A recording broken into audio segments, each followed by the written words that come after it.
काला साया। यूं तो बनारस घाट अपनी खूबसूरती के लिए बहुत प्रचलित है, पर घाट के किनारे कई राज लिए बैठे हैं।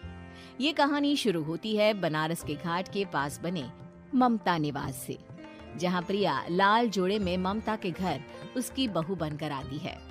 आओ आओ बहू, घर को अपने पैरों से पवित्र करो। ममता घर की दहलीज पार कर ही रही होती है कि अचानक एक बहुत गंदी सी बास पूरे घर में फैल जाती है।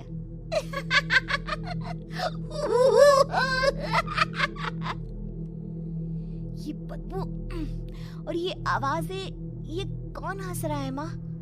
अब ये पड़ोसी ना हमारे थोड़े अलग से है। कहाँ हम शाकाहारी और ये मांस मच्छी खाने वाले।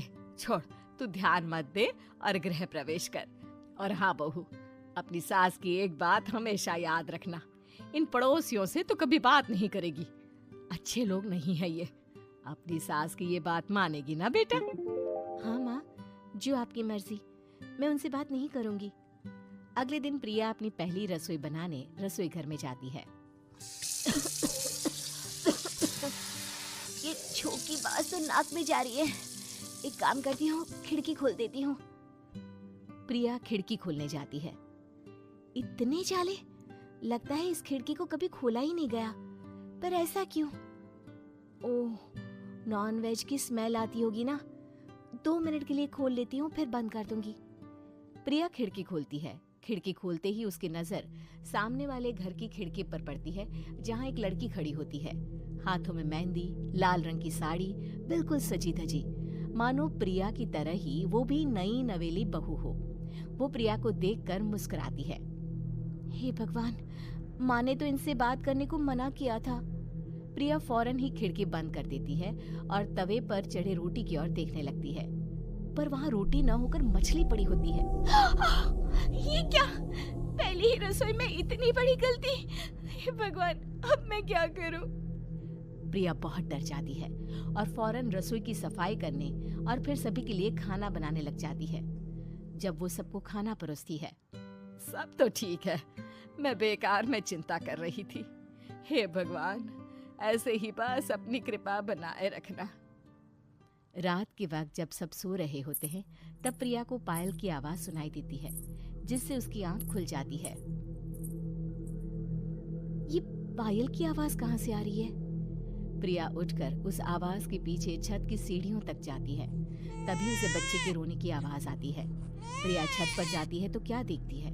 वही लाल साड़ी वाली लड़की अपनी गोद में एक नवजात बच्चे को घुमा घुमा कर सुला रही है। तभी प्रिया की नजर उसके पेट पर पड़ती है। ओह गॉड, ये तो प्रेग्नेंट भी है। सुनिए, बच्चा सो नहीं रहा है क्या? मैं कुछ मदद करूं?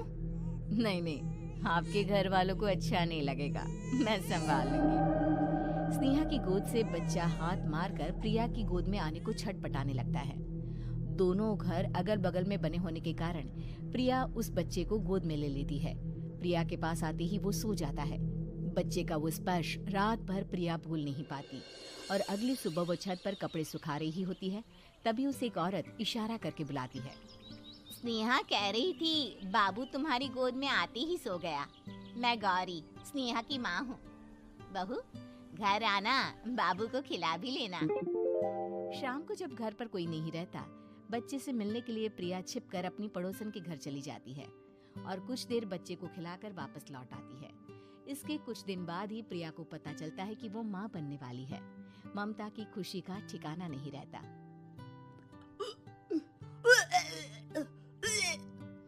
माँ जी, पता नहीं क्यों उल्टी आ रही है। प्रिया भागती हुई वॉशरूम में जाती है तो हरे और लाल रंग की उल्टी करती है। उस उल्टी में से कीड़े निकलते हैं। ये क्या? खून और ये कीड़े! माँ! माँ! प्रिया की आवाज सुनकर ममता दौड़ कर आती है, पर बेसिन में कुछ नहीं होता। प्रिया हक्की बक्की रह जाती है। ये सब क्या हो रहा है? प्रिया घबरा जाती है और अपने कमरे में जाकर सो जाती है। डर के कारण वो इतनी थक जाती है कि उसकी आंख लग जाती है। तब उसे ऐसा लगता है उसके पेट पर मानो कोई बैठा हुआ हो। कौन हो? प्रिया के पेट पर एक 5 महीने की बच्ची बैठी हुई थी, जो बुरी तरह जली हुई थी। माँ, तुम ही मुझे लाई ना अपने पेट में। मैं तुम्हारी माँ नहीं हूँ। कौन हो तुम? माँ, देखो मैं जल गई बुरी तरह से। 6 महीने पेट में रहने को भी मुझे नहीं मिला। सहला दो ना माँ। बचाओ, बचाओ, माँ! ममता दौड़कर कमरे में आती है। प्रिया की बातें सुनकर वो सब समझ जाती है। तू कहीं बगल वाले घर में तो नहीं जाकर आई ना बहू? मुझे माफ कर दो, मैं गई थी माँ। उस घर में सब मरे हुए हैं बहू। कई साल पहले स्नेहा उस घर में बहू बनकर आई थी। कुछ ही दिन में वो एक बच्चे को जन्म देने वाली थी। पूरा घर बच्चे के आने की खुशी में खोया था कि एक दिन अचानक उस घर में आग लग गई। सब बुरी तरह जलकर मर गए। गौरी आज भी दादी बनने का इंतजार कर रही है और इसीलिए स्नेहा ने अपना अजन्मा बच्चा तुम्हारी कोख में डाल दिया। ममता ये कह रही होती है कि पीछे से उसके पैरों को एक बच्चा पकड़ लेता है। दादी, दादी। माँ, स्नेहा की गोद में यही बच्चा था। ये बच्चा कौन है फिर? तेरी मौत है। तेरी भी दादी। जिस चीज का ममता को डर था वही हो गया। ममता निवास के ऊपर मौत ने चादर बिछा दी थी।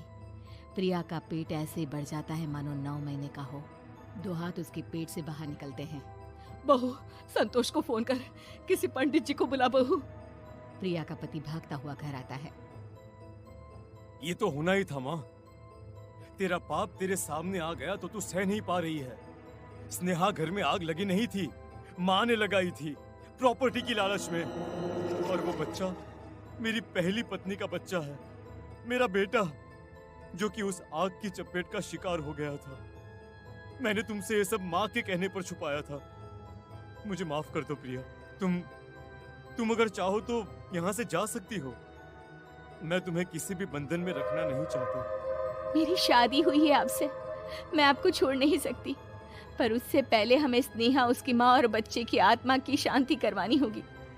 संतोष और ममता गौरी के घर जाते हैं। अंदर सब कुछ जला हुआ होता है। जमीन पर जली हुई लाशें बिखरी हुई थी। ममता रो रो कर अपने करने की माफी गौरी से मांगती है।